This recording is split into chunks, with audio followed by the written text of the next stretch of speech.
Hi, ഞാൻ അൻഫാസ് അഹമ്മദ്. എല്ലാവർക്കും പുതിയൊരു ക്ലാസ്സിലേക്ക് സ്വാഗതം. നമ്മൾ റിവിഷൻ സീരീസ് സ്റ്റാർട്ട് ചെയ്തിട്ടുണ്ടായിരുന്നു. ആ റിവിഷൻ സീരീസിലെ രണ്ടാമത്തെ ക്ലാസ്സിലേക്കാണ് നമ്മൾ ഇന്ന് കിടക്കുന്നത്. ആദ്യത്തെ ക്ലാസ് നിങ്ങൾ കാണാത്തവരാണെങ്കിൽ തീർച്ചയായും കാണാൻ ശ്രമിക്കുക. നമ്മുടെ ചാനൽ നിങ്ങൾ ആദ്യമായിട്ടാണ് കാണുന്നതെങ്കിൽ ഈ വീഡിയോ നിങ്ങൾക്ക് ഉപകാരപ്പെടാൻ തോന്നുകയാണെങ്കിൽ മാത്രം ഈ ചാനൽ സബ്സ്ക്രൈബ് ചെയ്യുക. നിങ്ങളുടെ വലിയൊരു അഭിപ്രായങ്ങൾ തീർച്ചയായിട്ടും കമൻറ്റായി രേഖപ്പെടുത്തുക. അപ്പോൾ നമുക്ക് നേരെ നമ്മുടെ ക്ലാസ്സിലേക്ക് കിടക്കാം.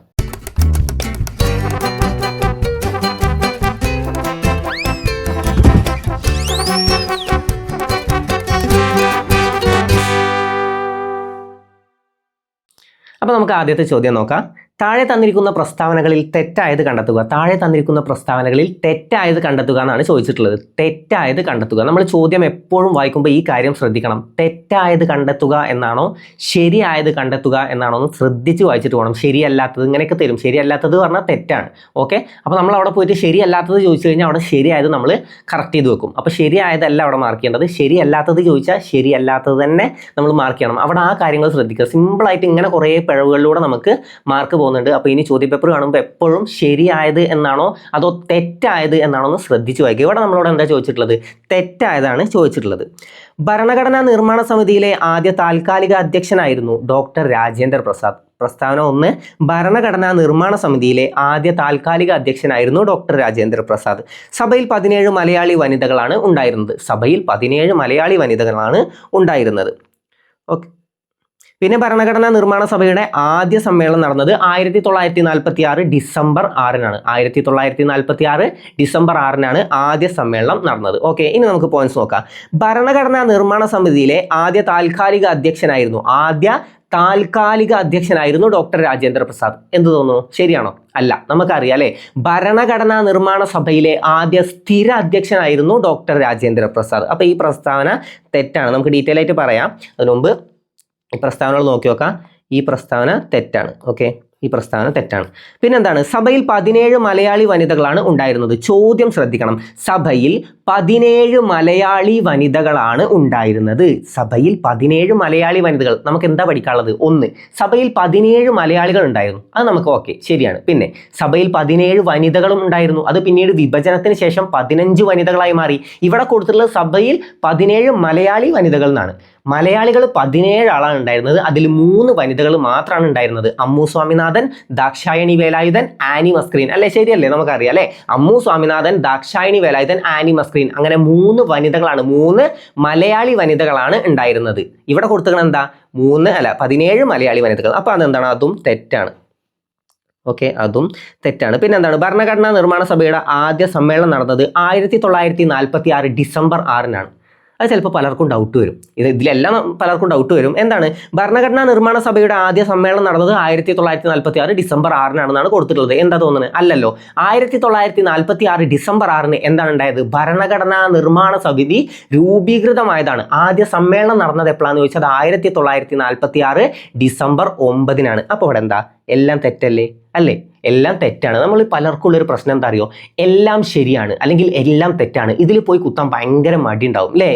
എല്ലാം ശരിയാണ് അല്ലെങ്കിൽ എല്ലാം തെറ്റാണെന്ന് കണ്ടാൽ അതിൽ കുത്താൻ ഭയങ്കര മടി. ഏതേലും ഒന്ന് തെറ്റാവുമല്ലോ അല്ലെങ്കിൽ ഏതേലും ഒന്നൊക്കെ ശരിയാവുമല്ലോ എന്നൊക്കെ നമുക്ക് തോന്നും. ഇവിടെ എന്താണ്? എല്ലാം തെറ്റാണ്. അപ്പോൾ ഓപ്ഷൻ ഡി ആണ് നമ്മുടെ ഉത്തരം. ഓപ്ഷൻ ഡി ആണ്. ഇനി നമുക്ക് അതിനെപ്പറ്റി ഡീറ്റെയിൽ ആയിട്ട് നോക്കാം. നമ്മൾ എന്ത് പറഞ്ഞു? 1946 ഡിസംബർ 6-നാണ് ഭരണഘടനാ നിർമ്മാണ സമിതി രൂപീകൃതമായത്. 1946 ഡിസംബർ 6. നിങ്ങൾ ഞാൻ പറഞ്ഞ കുറച്ച് ഡേറ്റ് ഒന്ന് കുറിച്ച് വെക്കണേ. 1946 ഡിസംബർ 6, ഡിസംബർ 9, ഡിസംബർ 11, പിന്നെ ഡിസംബർ 13. ഓക്കെ, ഈ 4 ഡേറ്റ് ഒന്ന് ഓർത്ത് വെക്കണേ. ഡിസംബർ 13. ഇങ്ങനെ 4 ഡേറ്റുകൾ. 1946 ഡിസംബർ 6, പിന്നെ ഡിസംബർ 9. ഞാൻ ഓർഡറിൽ കാര്യങ്ങൾ പറഞ്ഞുതരാം. അപ്പോൾ നിങ്ങൾക്ക് ഇങ്ങനെ കണക്ട് ചെയ്ത് സംഭവം എന്തായാലും ഫിക്സ് ആയി കിട്ടും. ഓക്കെ, 1946 ഡിസംബർ 6-നാണ് നമ്മുടെ ഭരണഘടനാ നിർമ്മാണ സമിതി രൂപീകൃതമായത്. അത് നമുക്കറിയാം അല്ലേ. പിന്നെ ആദ്യ സമ്മേളനം ഒരു 3 ദിവസം കഴിഞ്ഞിട്ടാണ് നടന്നത്. 1946 ഡിസംബർ 9-നാണ് അല്ലേ. 1946 ഡിസംബർ 9-നാണ് ആദ്യ സമ്മേളനം നടന്നത്. ആദ്യ സമ്മേളനത്തിൽ ആകെ 207 ആളുകളാണ് കേട്ടോ പങ്കെടുത്തത്. 207 ആളുകളാണ് പങ്കെടുത്തത്. അതിൽ 9 വനിതകളാണ് ഉണ്ടായിരുന്നത്. 9 വനിതകളാണ് ആദ്യ സമ്മേളനത്തിൽ പങ്കെടുത്തത്. അപ്പോൾ നമ്മൾ എന്തൊക്കെ പഠിച്ചു? 1946 ഡിസംബർ 6-നാണ് ഭരണഘടനാ നിർമ്മാണ സഭ രൂപീകൃതമായത്. ആദ്യ സമ്മേളനം നടന്നത് 1946 ഡിസംബർ 9-നാണ്. ആദ്യ സമ്മേളനം പെട്ടെന്നുള്ള നടത്തലല്ലേ? ഓക്കെ, 1946 ഡിസംബർ 9-നാണ് പെട്ടെന്നൊരു സമ്മേളനം നടക്കുകയാണ്. അപ്പോൾ പെട്ടെന്നൊരു സമ്മേളനം നടക്കുമ്പോൾ സ്വാഭാവികമായിട്ട് നമുക്ക് എന്തുണ്ടാവില്ല, നമ്മളൊരു അധ്യക്ഷനൊന്നും തീരുമാനിച്ചു വെച്ചിട്ടുണ്ടാവില്ല അല്ലേ? അപ്പോൾ നമ്മളൊരു അധ്യക്ഷനൊന്നും തീരുമാനിച്ചു വെച്ചിട്ടില്ല. അപ്പോൾ താൽക്കാലികമായ ഒരു അധ്യക്ഷനെ അവിടെ ഇരുന്ന് തീരുമാനിക്കുകയാണ്. ഇത് നമ്മൾ സാമാന്യ ബോധത്തിലൊന്നും ആലോചിക്കുക. നമ്മൾ നമ്മുടെ നാട്ടിൽ പെട്ടെന്നൊരു സംഘടന അല്ലെങ്കിൽ ഒരു സമിതി രൂപീകരിക്കുകയാണ്. അപ്പോൾ പെട്ടെന്നൊരു സമിതി രൂപീകരിച്ച് നമ്മൾ പെട്ടെന്നൊരു യോഗം നടത്തുമ്പോൾ നമ്മൾ എന്ത് ചെയ്യും? അവിടെ ആരെയാണ് അധ്യക്ഷനാക്കുക? അവിടെ നമ്മുടെ കൂട്ടത്തിലുള്ള ഏറ്റവും പ്രായം കൂടിയ ആളാരാ നോക്കും. ആളാരാണോ അയാളെയാണ് അവിടെ അധ്യക്ഷനാക്കുക. ഇവിടെയും അത് തന്നെയാണ് സംഭവിച്ചത്. ഏറ്റവും പ്രായം കൂടിയ വ്യക്തിയായിരുന്നു ഡോക്ടർ സച്ചിദാനന്ദ സിൻഹ. ആരാണ്? ഡോക്ടർ രാജേന്ദ്ര പ്രസാദ് അല്ല. ആദ്യ താൽക്കാലിക അധ്യക്ഷൻ, അത് പ്രത്യേകം ശ്രദ്ധിക്കണം. തൽക്കാലത്തേക്ക് താൽക്കാലിക അധ്യക്ഷനായിട്ട് നിയമിച്ചത് ആരെയാണ്? ഡോക്ടർ സച്ചിദാനന്ദ സിൻഹയാണ്. ഡോക്ടർ സച്ചിദാനന്ദ സിൻഹയാണ്. ഭരണഘടനാ നിർമ്മാണ സമിതിയിലെ വന്ധ്യവയോധികൻ എന്നറിയപ്പെടുന്നത് ഡോക്ടർ സച്ചിദാനന്ദ സിൻഹയാണ്. അത് പിന്നീട് ആരായി മാറി? പിന്നെ സ്ഥിര അധ്യക്ഷനായിട്ട് രാജേന്ദ്ര പ്രസാദ് വന്നു. അത് നമുക്ക് പഠിക്കാം. അപ്പോൾ ഇപ്പം എന്തൊക്കെ പഠിച്ചു? 1946 ഡിസംബർ 6-നാണ് ഭരണഘടനാ നിർമ്മാണ സമിതി രൂപീകൃതമായത് നമ്മൾ പഠിച്ചു. ഓക്കെ, പിന്നെ ആദ്യ സമ്മേളനം ഡിസംബർ 9-ന്, ഒരു 3 ദിവസം കഴിഞ്ഞ് പെട്ടെന്ന് നടന്നു ഡിസംബർ 9-ന്. അപ്പോൾ താൽക്കാലികമായിട്ടൊരു അധ്യക്ഷൻ വേണ്ടേ? അതാരായിരുന്നു? അത് ഡോക്ടർ സച്ചിദാനന്ദ സിൻഹ. ഇനി മാറരുത്, ഡോക്ടർ സച്ചിദാനന്ദ സിൻഹയാണ് ഭരണഘടനാ നിർമ്മാണ സമിതിയിലെ ആദ്യ താൽക്കാലിക അധ്യക്ഷൻ. അതാരായിരുന്നു? ഡോക്ടർ സച്ചിദാനന്ദ സിൻഹ. ഭരണഘടനാ നിർമ്മാണ സഭയിലെ വന്ധ്യവയോധികൻ എന്നറിയപ്പെടുന്നത് ആരാന്ന് ചോദിച്ചാൽ അത് ഡോക്ടർ സച്ചിദാനന്ദ സിൻഹ. അപ്പോൾ ആദ്യ സമ്മേളനം നടന്നത് ഡിസംബർ 9-നാണ്. ഓക്കെ, പിന്നെ ആദ്യ സമ്മേളനത്തിൽ പങ്കെടുത്ത ആളുകളുടെ എണ്ണം ചോദിച്ചാൽ 207 ആളുകളാണ് പങ്കെടുത്തത്. ഓക്കെ, 207 ആളുകളാണ് പങ്കെടുത്തത്. അതിൽ 9 വനിതകളാണ് ഉണ്ടായിരുന്നത്. ഓക്കെ, 9 വനിതകളാണ് ഉണ്ടായിരുന്നത്. അപ്പോൾ അത് ക്ലിയർ ആയല്ലോ. ഇനി ഡിസംബർ 6 നമ്മൾ പഠിച്ചു, ഡിസംബർ 9 നമ്മൾ പഠിച്ചു. അപ്പോൾ 2 ഡേറ്റ് ഓക്കെ ആയി. ഇനി ഡിസംബർ 11 അല്ലേ ഇവിടെ കാണാനുള്ളത്? നമ്മൾ പറഞ്ഞു താൽക്കാലിക അധ്യക്ഷനായിരുന്നു ആര്? ഡോക്ടർ സച്ചിദാനന്ദ സിൻഹ. പിന്നെ ഡോക്ടർ രാജേന്ദ്ര പ്രസാദ് ആയത് 1946 ഡിസംബർ 11-നാണ്. അപ്പോൾ ഡിസംബർ 11-ന് എന്താ ഉണ്ടായത്? താൽക്കാലിക അധ്യക്ഷനായിരുന്ന സച്ചിദാനന്ദ സിൻഹ മാറി സ്ഥിര അധ്യക്ഷനായി ആര് വന്നു? ഡോക്ടർ രാജേന്ദ്ര പ്രസാദ് വന്നു. അതുവരെ ക്ലിയർ അല്ലേ? പിന്നെ ഈ ഡിസംബർ 13-ന് ഒരു പ്രധാനപ്പെട്ട സംഭവമുണ്ട്. നെഹ്റു ലക്ഷ്യപ്രമേയം അവതരിപ്പിച്ചു. നെഹ്റു എന്താണ് അവതരിപ്പിച്ചത്? ലക്ഷ്യപ്രമേയം അവതരിപ്പിച്ചു. അത് പിന്നീട് 1947 ജനുവരി 22-ന് 1947 ജനുവരി 22-നാണ് ലക്ഷ്യപ്രമേയം അംഗീകരിച്ചത്. ഈ ലക്ഷ്യപ്രമേയമാണ് പിന്നീട് എന്തായിട്ട് മാറുന്നത്? ഭരണഘടനയുടെ ആമുഖമായിട്ട് മാറുന്നത്. അപ്പോൾ നമുക്കറിയാം ആമുഖത്തിന്റെ ശില്പി ആരാണ്? അത് ജവഹർലാൽ നെഹ്റു ആണ്. അപ്പോൾ ഇതുവരെ ക്ലിയർ അല്ലേ? ഇത്ര ഡേറ്റുകൾ ക്ലിയർ അല്ലേ? നമുക്കൊന്ന് റിവിഷൻ ചെയ്തു വരാം. 1946 എന്നാണ് ഭരണഘടനാ നിർമ്മാണ സമിതി രൂപീകൃതമായത്? അത് ഡിസംബർ 6-നാണ് അല്ലേ? ഡിസംബർ 6-ന് രൂപീകൃതം. ഡിസംബർ 9-ന് ആദ്യ സമ്മേളനം. പിന്നെ ഡിസംബർ 11-ന് സച്ചിദാനന്ദ സിൻഹ മാറി രാജേന്ദ്ര പ്രസാദായി. ഡിസംബർ 13-നാണ് എന്തുണ്ടായത്? ഡിസംബർ 13-ന് എന്തുണ്ടായി? ഡിസംബർ 13-ന് നെഹ്റു ലക്ഷ്യപ്രമേയം അവതരിപ്പിച്ചു. അപ്പോൾ അവിടുന്ന് ചോദ്യം വരും, ആരാണ് ലക്ഷ്യപ്രമേയം അവതരിപ്പിച്ചത്? എന്നിട്ട് ഓപ്ഷൻ തരും. ആരാണ്? ഡോക്ടർ രാജേന്ദ്ര പ്രസാദ്, ഡോക്ടർ സച്ചിദാനന്ദ സിൻഹ, JB കൃപലാനി, ഇതൊക്കെ തരും. അവിടെ നമുക്ക് വേറൊരു പോയിന്റ് പഠിക്കാണ്ട്, ഭരണഘടനാ നിർമ്മാണ സഭയെ ആദ്യം സംസാരിച്ചത്, ഓക്കെ, അഭിമുഖീകരിച്ച് ആദ്യം സംസാരിച്ചത് ആരാന്ന് ചോദിച്ചാൽ അതാരാണ്? അഭിസംബോധന ചെയ്ത് സംസാരിച്ചത് ആരാന്ന് ചോദിച്ചാൽ അത് JB കൃപലാനിയാണ്. ഭരണഘടനാ നിർമ്മാണ സഭയെ അഭിസംബോധന ചെയ്ത് ആദ്യം സംസാരിച്ച വ്യക്തി ആരാന്ന് ചോദിച്ചാൽ JB കൃപലാനിയാണ്. ഉറപ്പായിട്ടും അവിടെ ജവഹർലാൽ നെഹ്റു ഉണ്ടാവും, പിന്നെ ഡോക്ടർ രാജേന്ദ്ര പ്രസാദ് ഉണ്ടാവും, ഡോക്ടർ സച്ചിദാനന്ദ സിൻഹ ഉണ്ടാവും, BR അംബേദ്കർ ഉണ്ടാവും. ഇതൊക്കെ നമുക്ക് കുത്താൻ നല്ല ഇഷ്ടമുള്ള ആൾക്കാരാണ്. പക്ഷെ എന്താണ്? JB കൃപലാനിയാണ് നമ്മുടെ ഉത്തരം. അപ്പോൾ ഭരണഘടനാ നിർമ്മാണ സഭയെ അഭിസംബോധന ചെയ്ത് ആദ്യം സംസാരിച്ച വ്യക്തി ആരാണ്? JB കൃപലാനി. അപ്പോൾ എക്സ്ട്രാ ഒരു പോയിന്റ് കൂടി പഠിച്ചേ, സെറ്റല്ലേ? അപ്പോൾ 1946 ഡിസംബർ 6-നാണ് ഭരണഘടനാ നിർമ്മാണ സമിതി രൂപീകൃതമായത്. ഡിസംബർ 9-നാണ് ആദ്യ സമ്മേളനം നടന്നത്. എത്ര ആളുകളാണ് പങ്കെടുത്തത്? ആ എണ്ണം കൃത്യമായിട്ടൊന്ന് പഠിച്ചു വെക്കണേ. ഞാൻ നിങ്ങൾക്ക് കുറച്ച് എണ്ണം പറഞ്ഞുതരാം. ആദ്യം ആകെ അംഗങ്ങളുടെ എണ്ണം ചോദിക്കും. ഭരണഘടനാ നിർമ്മാണ സമിതിയിലെ ആകെ അംഗങ്ങളുടെ എണ്ണമാണ് ഈ 389. എത്രയാണ്? 389. അതിൽ എത്ര മലയാളികൾ ഉണ്ടായിരുന്നു? അത് 17 ആണ്. ഓക്കെ, 17 മലയാളികൾ ഉണ്ടായിരുന്നു. എത്ര വനിതകൾ ഉണ്ടായിരുന്നു? അതും 17 ആണ്. രണ്ടും നമ്മൾ പറഞ്ഞു അല്ലേ? ഇനി ഇതാണ് ആദ്യത്തെ കണക്ക്. ഓക്കെ, ഇത് ആദ്യത്തെ കണക്ക്. ഇനി ഇതിന് ശേഷം വേറൊന്ന് വരുന്നുണ്ട്. ആദ്യ സമ്മേളനത്തിൽ പങ്കെടുത്ത ആളുകളുടെ എണ്ണം നമ്മൾ സിമ്പിളായിട്ട് പഠിച്ചു.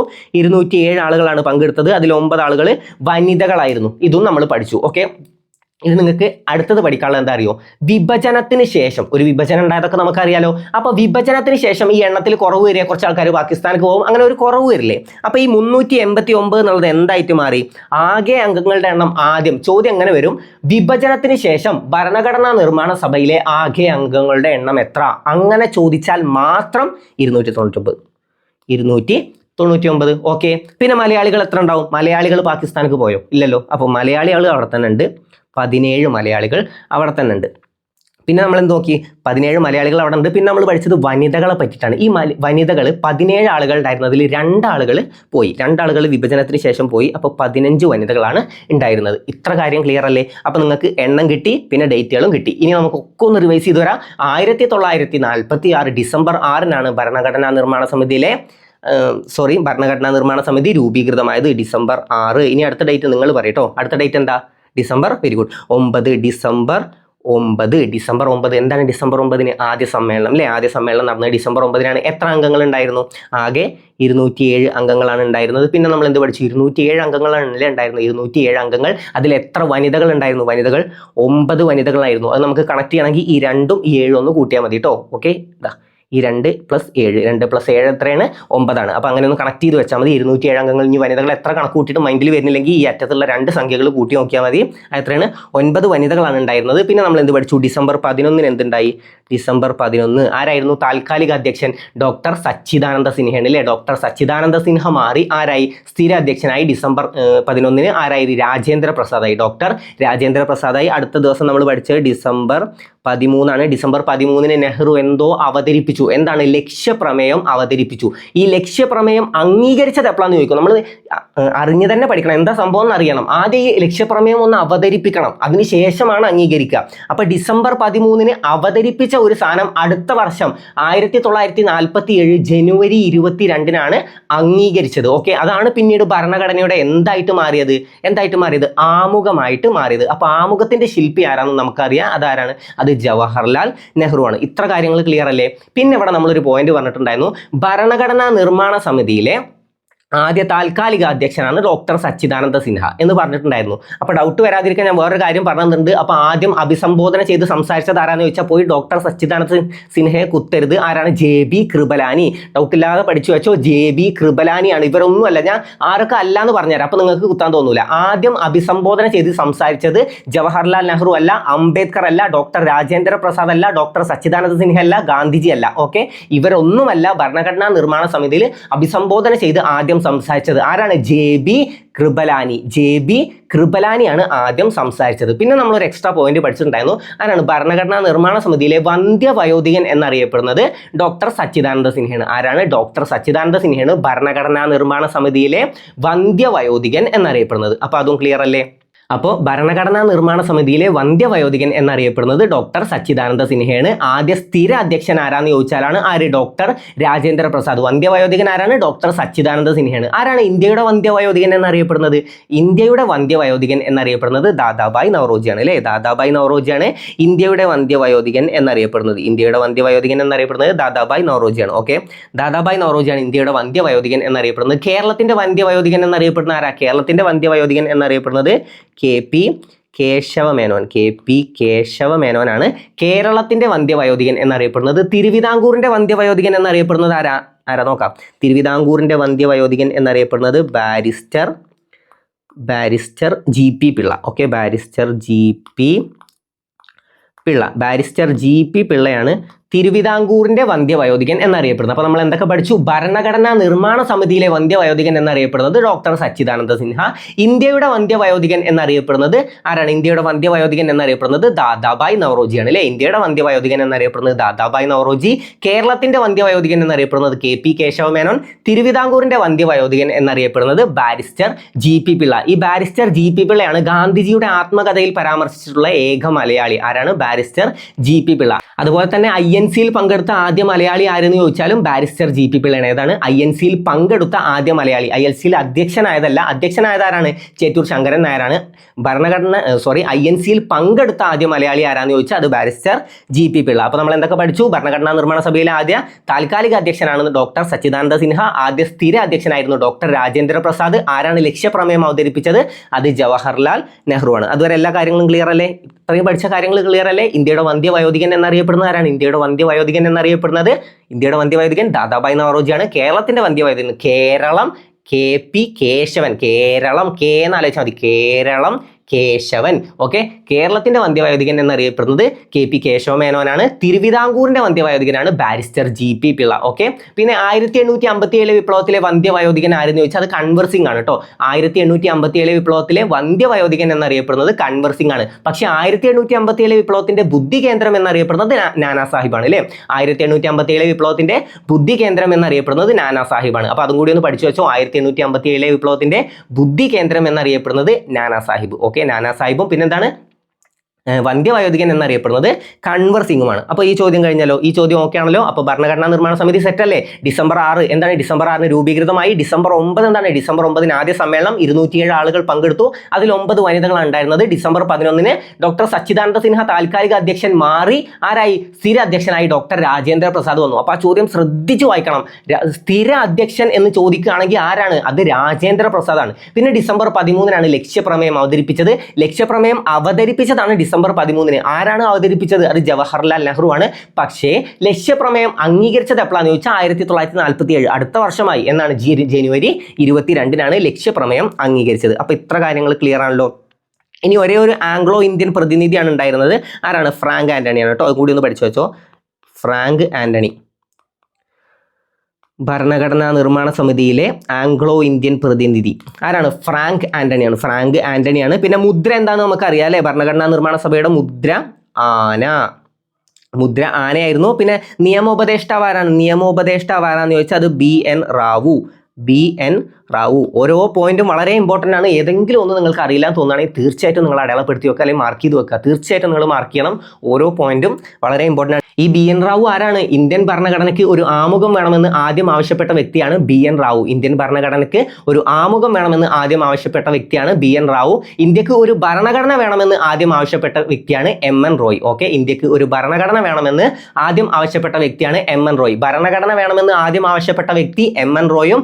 ആദ്യം ആവശ്യപ്പെട്ട പാർട്ടി ഏതാണെന്ന് ചോദിച്ചാൽ അത് സ്വരാജ് പാർട്ടിയുമാണ് കേട്ടോ. പഠിച്ചു വെക്കണം. ആദ്യം ആവശ്യപ്പെട്ട പാർട്ടിയാണ് സ്വരാജ് പാർട്ടി. പിന്നെ നമ്മൾ എന്ത് പഠിച്ചു? BN റാവു ഇന്ത്യൻ ഭരണഘടനയ്ക്ക് ഒരു ആമുഖം വേണമെന്ന് ആദ്യം ആവശ്യപ്പെട്ട വ്യക്തിയാണ് BN റാവു. പക്ഷെ ആമുഖത്തിന്റെ ശില്പി എന്നറിയപ്പെടുന്ന ആരാണ്? അത് BN റാവു അല്ല, അത് ജവഹർലാൽ നെഹ്റു ആണ്.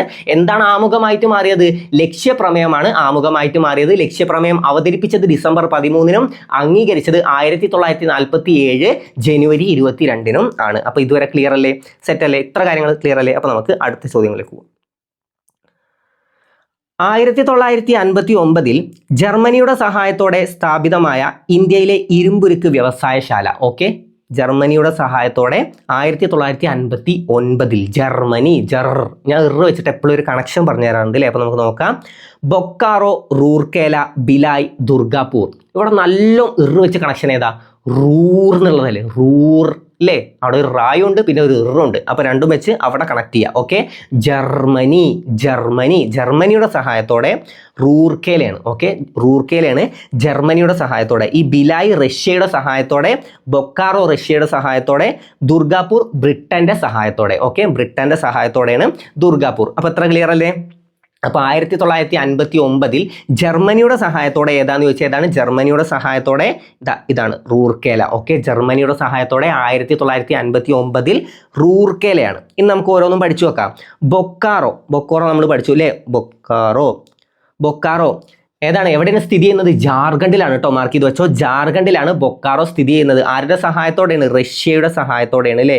റഷ്യയുടെ സഹായത്തോടെയാണ് ബൊക്കാറോ ഇരുമ്പുരുക്ക് വ്യവസായശാല എപ്പോഴാണ് 1964 കേട്ടോ 1964 ഈ ഇയർ വേണമെങ്കിൽ മാർക്ക് ചെയ്ത് വെച്ചോ ചിലപ്പോൾ അങ്ങനെയും ചോദ്യം വരാം ഓക്കെ ഏത് വർഷമാണെന്ന് ചോദ്യം വന്നാലും നമുക്ക് തെറ്റരുത് ഏതൊക്കെയാണ് 1959 ബിലായും റൂർക്കേലയാണ് ബിലായ് റൂർക്കേല ഇതൊക്കെ രണ്ടെണ്ണം ബിലായ് റൂർക്കേല ഇത് രണ്ടുമാണ് 1959 വന്നത് ഈ ബൊക്കാറോ 1964 ഈ ദുർഗാപൂർ 1962 1962 അപ്പോൾ വർഷം മറക്കരുത് ബൊക്കാറോ ആരുടെ സഹായത്തോടെ ബൊക്കാറോ സ്ഥിതി ചെയ്യുന്നത് എവിടെയെന്ന് ചോദിച്ചാൽ ജാർഖണ്ഡിലാണ് ബൊക്കാറോ ജാർഖണ്ഡിലാണ് സ്ഥിതി ചെയ്യുന്നത് റഷ്യയുടെ സഹായത്തോടെ ഓക്കെ റൂർക്കേല എവിടെയാണ് റൂർക്കേല ജർമ്മനിയുടെ സഹായത്തോടെ ഒഡീഷയിലാണ് സ്ഥിതി ചെയ്യുന്നത് കേട്ടോ അപ്പോൾ റൂർക്കേല ഒഡീഷയിലാണ് സ്ഥിതി ചെയ്യുന്നത് ഒഡീഷ ഓക്കെ ജർമ്മനിയുടെ സഹായം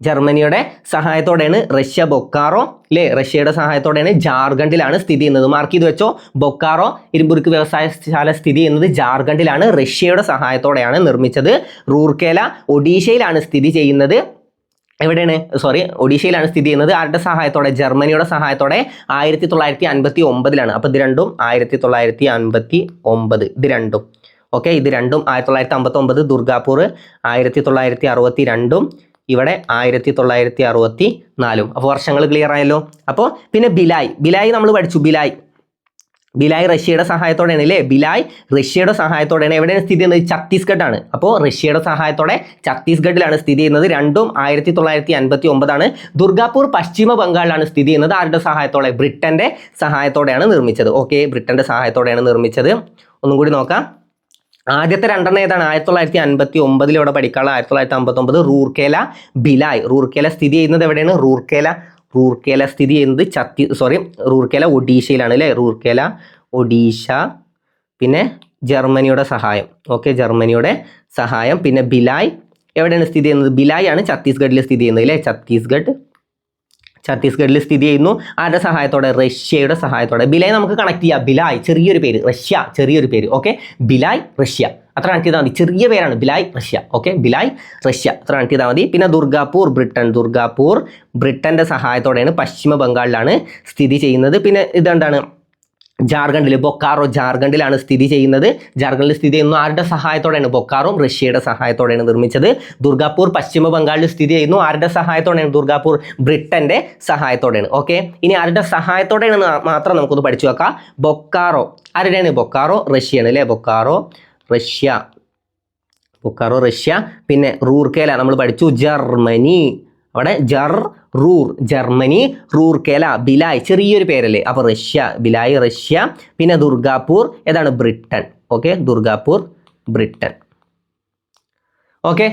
അതും ശരിയായല്ലോ അപ്പോൾ ഇതുവരെ ക്ലിയർ അല്ലേ ഇനി ഓരോന്നിൻ്റെ വർഷം മാത്രം നോക്കാം ബൊക്കാറോ 1964 റൂർക്കേല എത്രയാണ് 1959 നമ്മളിപ്പോൾ പഠിച്ചോളൂ അല്ലേ 1959 റൂർക്കേല പിന്നെ ബിലായ് 1959 പിന്നെ ദുർഗാപൂർ 1962 ക്ലിയർ അല്ലേ 1962 ദുർഗാപൂർ ഇത്രയും വർഷങ്ങളൊന്ന് അറിഞ്ഞു വെക്കുക ഇതിൽ ഏറ്റവും കൂടുതൽ റിപ്പീറ്റ് ചെയ്യുന്ന ചോദ്യം ഏതാണെന്ന് ചോദിച്ചാൽ അത് റൂർക്കേലയാണ് ഓക്കെ റൂർക്കേല ആരുടെ സഹായത്തോടെ ജർമ്മനിയുടെ സഹായത്തോടെയാണ് അല്ലേ റൂർക്കേല ജർമ്മനിയുടെ സഹായത്തോടെ എവിടെയാണ് സ്ഥിതി ചെയ്യുന്നത് ഒഡീഷയിലാണ് സ്ഥിതി ചെയ്യുന്നത് അതും കൂടി ജസ്റ്റ് ഒന്ന് അറിഞ്ഞു വെക്കുക പിന്നെ നമുക്ക് കുറച്ച് എക്സ്ട്രാ പോയിന്റ്സ് പഠിച്ചു വെക്കാം സ്വകാര്യ മേഖലയിലെ ഏറ്റവും വലിയ ഇരുമ്പുരുക്ക് വ്യവസായശാല ഏതാണ് Tata okay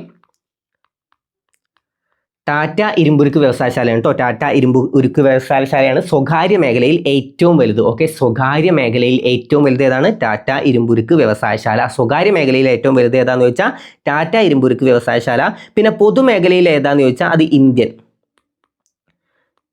Indian iron and steel okay Indian iron and steel ആണ് ഏത് പൊതുമേഖലയിൽ ഓക്കെ സ്വകാര്യ മേഖലയിൽ ഏതാണ് നമ്മൾ പഠിച്ചു ടാറ്റ ഓക്കെ ടാറ്റ ഇരുമ്പുരുക്ക് വ്യവസായശാല പിന്നെ പൊതുമേഖലയിൽ ഏതാന്ന് ചോദിച്ചാൽ പൊതുമേഖലയിൽ ആദ്യത്തെയാണ് സ്വകാര്യ മേഖലയിൽ വലുതാണ് നമ്മൾ പഠിച്ചത് സ്വകാര്യ മേഖലയിൽ ഏറ്റവും വലുത് ഏതാന്ന് ചോദിച്ചാലാണ് ടാറ്റ ഓക്കെ സ്വകാര്യ മേഖലയിൽ ഏറ്റവും വലുതാണ് ടാറ്റ നമുക്കറിയാം അല്ലേ ടാറ്റ ബിർള എന്നൊക്കെ നമ്മൾ എപ്പോഴും കേൾക്കുന്നതാണ് അത് വെച്ച് കണക്ട് ചെയ്താൽ മതി സ്വകാര്യ മേഖലയിൽ അത്ര വലുതാണെങ്കിൽ സ്വകാര്യ മേഖലയിൽ അത്രയും അറിയപ്പെടുന്ന ഒന്നാവും തുടങ്ങിയിട്ടുണ്ടാവും അപ്പോൾ ടാറ്റ അങ്ങനെ വെച്ച് കണക്ട് ചെയ്താൽ മതി അങ്ങനെ എന്തെങ്കിലും ഒരു ചെറിയ കണക്ഷൻ കൊടുത്താൽ മതി ഓക്കെ അല്ലെങ്കിൽ സ്വകാര്യം ആലോചിച്ചാൽ മതി സ്വകാര്യത്തിലല്ല നമ്മൾ ടാറ്റ എന്ന് പറയാം ഓക്കെ അപ്പോൾ അങ്ങനെ സ്വകാര്യം ഇങ്ങനെ എന്തെങ്കിലും ആലോചിച്ചാൽ എന്തെങ്കിലും ഒരു കണക്ഷൻ കൊടുത്ത് മറക്കരുത് ഓക്കെ പിന്നെ പൊതുമേഖലയിൽ അതേതാണ് പൊതുമേഖലയിൽ Indian iron and steel limited ആണ് പിന്നെ അടുത്തത് ദക്ഷിണേന്ത്യയിൽ ആദ്യത്തെ ഏതാണെന്ന് ചോദിച്ചാൽ പൊതുമേഖലയിൽ ഏറ്റവും വലുതല്ല ചോദിച്ചു പൊതുമേഖലയിൽ ആദ്യത്തെ ഏതാണെന്ന് ചോദിച്ചാലാണ് Indian iron and steel limited പിന്നെ ദക്ഷിണേന്ത്യയിൽ ആദ്യത്തെയാണ് വിശ്വേശ്വരയ്യ ഓക്കെ വിശ്വേശ്വരയ്യ വിശ്വേശ്വരയ്യ. ഓക്കെ വിശ്വേശ്വരയ്യ. അപ്പോൾ അതൊന്ന് കണക്ട് ചെയ്ത് വെക്കുക. അപ്പോൾ സ്വകാര്യ മേഖലയിൽ ആദ്യത്തെ ടാറ്റ, പിന്നെ പൊതുമേഖലയിൽ ആദ്യത്തേതാണ് ഇന്ത്യൻ, പിന്നെ നമ്മൾ എന്ത് പഠിച്ചു, ദക്ഷിണേന്ത്യയിൽ ആദ്യത്തെയാണ് വിശ്വേശ്വരയ്യ. ഓക്കെ, സ്വകാര്യ മേഖലയിൽ ഏറ്റവും വലുതാണ്, മറക്കരുത്, സ്വകാര്യ മേഖലയിൽ ഏറ്റവും വലുതാണ് ടാറ്റ. സ്വകാര്യ മേഖലയിൽ ഏറ്റവും വലുതാണ് ടാറ്റ. പിന്നെ പൊതുമേഖലയിൽ ഏറ്റവും വലുതാണ് ഏത്, പൊതുമേഖലയിൽ ആദ്യത്തേത് Indian iron and steel limited. Okay, അപ്പോൾ അതൊക്കെ പഠിച്ചല്ലോ. പിന്നെ ഏതാണ് ദക്ഷിണേന്ത്യയിൽ ആദ്യത്തെ ഏതാണ്, Visvesvaraya iron and steel limited. Okay, ഇനി അടുത്തത്. ഹായ്, നിങ്ങളിൽ പലരുടെയും ആവശ്യപ്രകാരം നിങ്ങൾക്ക് കൂടി ഉപകരിക്കുന്ന ഒരു കാര്യമാണ് ഞാൻ പറയാൻ പോകുന്നത്. അപ്പോൾ ഈ കാര്യം മുഴുവനായും കേൾക്കാൻ ശ്രമിക്കുക. നല്ലൊരു സർക്കാർ ജോലി സ്വപ്നം കണ്ട് അതിനുവേണ്ടി തയ്യാറെടുക്കുന്ന ഒരു ഉദ്യോഗാർത്ഥിയല്ലേ നിങ്ങൾ? അപ്പോൾ ദിവസവും ഒരു 10-20 മിനിറ്റ് മാറ്റി വെക്കാൻ നിങ്ങൾ തയ്യാറല്ലേ? എങ്കിൽ അങ്ങനെയുള്ളവർക്ക് വേണ്ടിയിട്ട് നമ്മൾ ഈ ഓഗസ്റ്റിൽ വാട്സപ്പിലൂടെ ഒരു പുതിയ ബാച്ച് സ്റ്റാർട്ട് ചെയ്യുന്നുണ്ട്. ബാച്ച് ഒഫീഷ്യലി സ്റ്റാർട്ട് ചെയ്യുന്നത് ഓഗസ്റ്റിലാണെങ്കിലും ആദ്യം ജോയിൻ ചെയ്യുന്ന 100 ആളുകൾക്ക് 99 രൂപ ഫീസിൽ ജൂൺ, ജൂലൈ, ഓഗസ്റ്റ് മാസങ്ങളിൽ ബാച്ചിൽ അംഗമാവാവുന്നതാണ്. അതിനുശേഷം ജോയിൻ ചെയ്യുന്ന ആളുകൾക്ക് 150 രൂപ ഫീസിലും ബാച്ചിൽ അംഗത്വം എടുക്കാവുന്നതാണ്. ഓഗസ്റ്റിലാണ് നമ്മൾ പഠനം ആരംഭിക്കുന്നതെങ്കിലും അതിന് മുന്നോടിയായി ജൂൺ, ജൂലൈ മാസങ്ങളിൽ നിങ്ങൾക്ക് വരാനിരിക്കുന്ന ഓരോ പരീക്ഷകൾക്കും വേണ്ട ടിപ്സ്, അതുപോലെ തന്നെ ഹോട്ട് ടോപ്പിക്സ്, ഏറ്റവും ഇമ്പോർട്ടൻ്റ് ആയിട്ട് നിങ്ങൾ എന്തായാലും പഠിച്ചിരിക്കേണ്ട ടോപ്പിക്കുകൾ, കറണ്ട് അഫയേഴ്സിലെ ഏറ്റവും ഇമ്പോർട്ടൻ്റ് ആയിട്ടുള്ള ടോപ്പിക്കുകൾ, ഓരോ പരീക്ഷകൾക്ക് മുമ്പും നിങ്ങൾക്ക് വേണ്ട മോട്ടിവേഷൻ, അങ്ങനെയുള്ളതെല്ലാം നിങ്ങൾക്ക് ഗ്രൂപ്പിൽ നിന്ന് ലഭിക്കുന്നതാണ്. അപ്പോൾ ബാച്ചിൽ ജോയിൻ ചെയ്യാൻ താല്പര്യമുള്ളവർ എത്രയും പെട്ടെന്ന് തന്നെ സ്ക്രീനിൽ കാണുന്ന നമ്പറിൽ വാട്സപ്പ് ബാച്ച് എന്ന് മെസ്സേജ് ചെയ്യുക. താഴെ തന്നിരിക്കുന്നതിൽ ആസൂത്രണ കമ്മീഷന് പകരമായി നിലവിൽ വന്നത് NITI Aayog, national statistical office, GST സമിതി, യൂണിയൻ പബ്ലിക് സർവീസ് കമ്മീഷൻ. താഴെ തന്നിരിക്കുന്നതിൽ ആസൂത്രണ കമ്മീഷന് പകരമായി നിലവിൽ വന്നത് ഏതാണ്? ആസൂത്രണ കമ്മീഷന് പകരമായി നിലവിൽ വന്നത് NITI Aayog, national statistical office, GST സമിതി, യൂണിയൻ പബ്ലിക് സർവീസ് കമ്മീഷൻ. നമുക്കറിയാം ഏതാണ്, നീതി ആയോഗാണ് അല്ലേ? നീതി ആയോഗാണ് ആസൂത്രണ കമ്മീഷന് പകരമായി നിലവിൽ വന്നത്. ഓക്കെ, ആസൂത്രണ കമ്മീഷന് പകരമായി നിലവിൽ വന്നത് എപ്പോഴാണ് നിലവിൽ വന്നത്? 2015 ജനുവരി 1-നാണ് നിലവിൽ വന്നത്. ഓക്കെ, നീതി ആയോഗ് നിലവിൽ വന്ന വർഷം പഠിച്ചു വെക്കണം. പിന്നെ നമുക്ക് അവിടെ ഒന്ന് ഇമ്പോർട്ടൻ്റ് ആയിട്ട് പഠിക്കാണ്ട് നീതി ആയോഗാണ് അല്ലേ? NITI ആയോഗാണ്, NITI ആയോഗാണ്, NITI Aayog. അതിൻ്റെ ഫുൾ ഫോം എന്താ? നാഷണൽ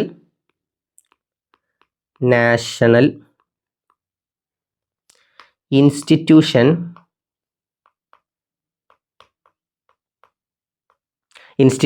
ഫോർ ട്രാൻസ്ഫോമിംഗ്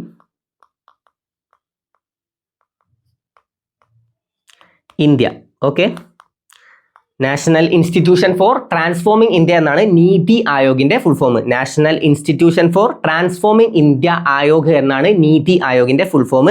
ഇനി നീതി ആയോഗ് നിലവിൽ വന്നത് എപ്പോഴാണ്? 2015 ജനുവരി 1-നാണ്. 2015 ജനുവരി 1-നാണ് നീതി ആയോഗ് നിലവിൽ വന്നത്. ഓക്കെ, 2015 ജനുവരി 1-നാണ് നീതി ആയോഗ് നിലവിൽ വന്നത്. അപ്പോൾ ആസൂത്രണ കമ്മീഷൻ 2014 പിരിച്ചുവിട്ടു. ഓക്കെ, ഈ ആസൂത്രണ കമ്മീഷന്റെ അവസാന അധ്യക്ഷൻ ആരാന്ന് ചോദിക്കൂട്ടോ.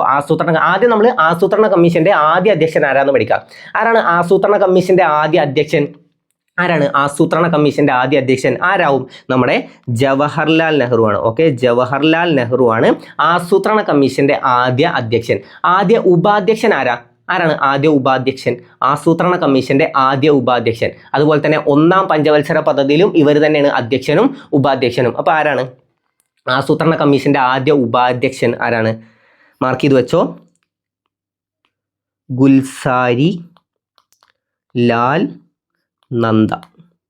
ഗുൽസാരിലാൽ നന്ദയാണ് ആദ്യ ഉപാധ്യക്ഷൻ. അപ്പോൾ ഇത് ആസൂത്രണ കമ്മീഷനെ പറ്റിയിട്ടാണ് പഠിക്കുന്നത്. ആസൂത്രണ കമ്മീഷന്റെ ആദ്യ അധ്യക്ഷൻ. ഓക്കെ, ആദ്യ അധ്യക്ഷൻ ആരാന്ന് ചോദിച്ചാൽ അത് ജവഹർലാൽ നെഹ്റു.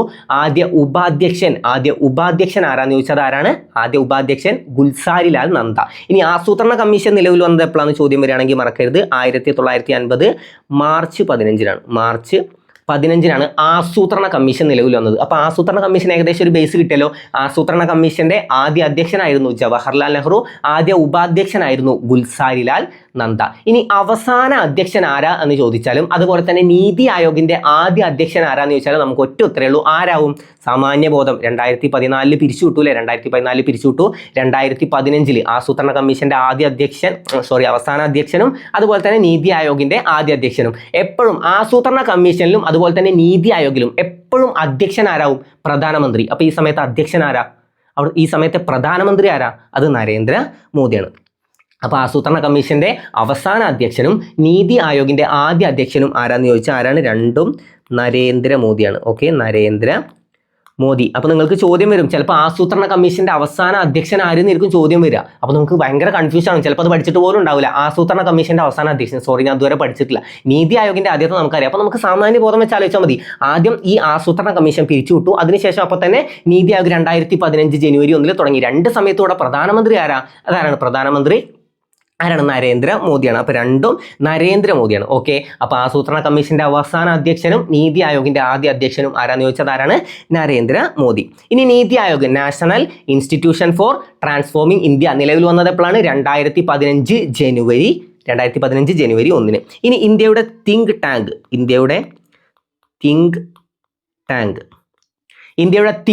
എന്നും ഇന്ത്യയുടെ പോളിസി കമ്മീഷൻ എന്നും, ഒന്ന് തിങ്ക് ടാങ്ക് പിന്നെ ഒന്ന് policy commission. Okay, policy commission.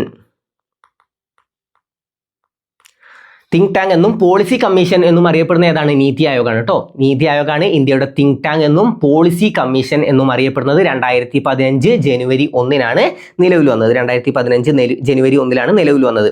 Okay, അപ്പോൾ ഇവിടെ ഇത്ര പോയിന്റ്സ് കിട്ടിയല്ലോ. പിന്നെ നമ്മൾ ആദ്യത്തെ അധ്യക്ഷൻ ആരാന്ന് പഠിച്ചു. ആദ്യ അധ്യക്ഷൻ ആരായിരുന്നു?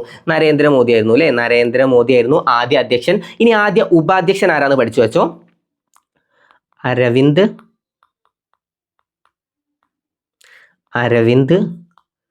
പനഗരിയ. അരവിന്ദ് പനഗരിയാണ് ആദ്യ ഉപാധ്യക്ഷൻ. ഓക്കെ, ആദ്യ ഉപാധ്യക്ഷനാണ് അരവിന്ദ് പനഗരിയ. ഇനി ആദ്യത്തെ CEO ആരാന്ന് കൂടി പഠിച്ചോ? സിന്ധു ശ്രീ ഖുള്ളറാണ് ആദ്യത്തെ CEO. അപ്പോൾ നമ്മൾ എന്തൊക്കെ പഠിച്ചു? നീതി ആയോഗിന്റെ ആദ്യ അധ്യക്ഷനായിരുന്നു നരേന്ദ്രമോദി, ആദ്യ ഉപാധ്യക്ഷനാണ് അരവിന്ദ് പനഗരിയ. പിന്നെ നമ്മൾ എന്ത് പഠിച്ചു? ആദ്യ CEO ആരാന്ന് ചോദിച്ചാൽ സിന്ധു ശ്രീ ഖുള്ളർ. അപ്പോൾ ഇത്ര കാര്യങ്ങൾ ക്ലിയർ ആയോ? നീതി ആയോഗിന്റെ ആദ്യ അധ്യക്ഷൻ ആരാണ്? നരേന്ദ്രമോദിയാണ്. ഇപ്പോഴും അധ്യക്ഷൻ ആരാന്ന് ചോദിച്ചാൽ നമുക്കറിയാം, അത് നരേന്ദ്രമോദിയാണ്. പിന്നെ ആദ്യ ഉപാധ്യക്ഷൻ ആരാണ്? അരവിന്ദ് പനഗരിയ. ഈ പേര് എവിടെയെങ്കിലും കേട്ടിട്ടുണ്ടോ? ഇപ്പോഴത്തെ ധനകാര്യ കമ്മീഷൻ ചെയർമാൻ ആണ് അല്ലേ, അരവിന്ദ് പനഗരിയ. ഓക്കെ, അപ്പോൾ സിമ്പിളാണ്, ധനകാര്യ പനഗരിയ. കറണ്ട് അഫെയർ ആണോ എന്ന് ഓർത്ത് വെച്ചോട്ടോ, ധനകാര്യ പനഗരിയ. അപ്പോൾ ഇതാ നമ്മൾ ഇവിടെ എന്താ പഠിക്കുന്നത്? നീതി ആയോഗിന്റെ ആദ്യ ഉപാധ്യക്ഷൻ ആരാന്ന് ചോദിച്ചാൽ അത് അരവിന്ദ് പനഗരിയ, ആദ്യ CEO ആരാന്ന് ചോദിച്ചാൽ സിന്ധു ശ്രീ ഖുള്ളർ. അതും ക്ലിയർ ആയല്ലോ. ഇനി ഇപ്പോഴത്തെ ആരാന്ന് ചോദിക്കൂലേ? ഇപ്പോഴത്തെ നീതി ആയോഗിന്റെ ചെയർമാൻ അല്ലെങ്കിൽ അധ്യക്ഷൻ ആരാന്ന് ചോദിച്ചാൽ അത് ആരാണ്? അധ്യക്ഷൻ ആരാന്ന് ചോദിച്ചാൽ അത് നരേന്ദ്രമോദിയാണ്. നമുക്കറിയാം, രണ്ട് സമയത്തും ഇപ്പോഴും ആരാണ്? നരേന്ദ്രമോദിയാണ്. ഇപ്പോഴത്തെ ഉപാധ്യക്ഷൻ ആരാന്ന് ചോദിക്കും. ആരാണ് ഇപ്പോഴത്തെ ഉപാധ്യക്ഷൻ ആരാന്ന് ചോദിച്ചാൽ എഴുതി വെച്ചോ?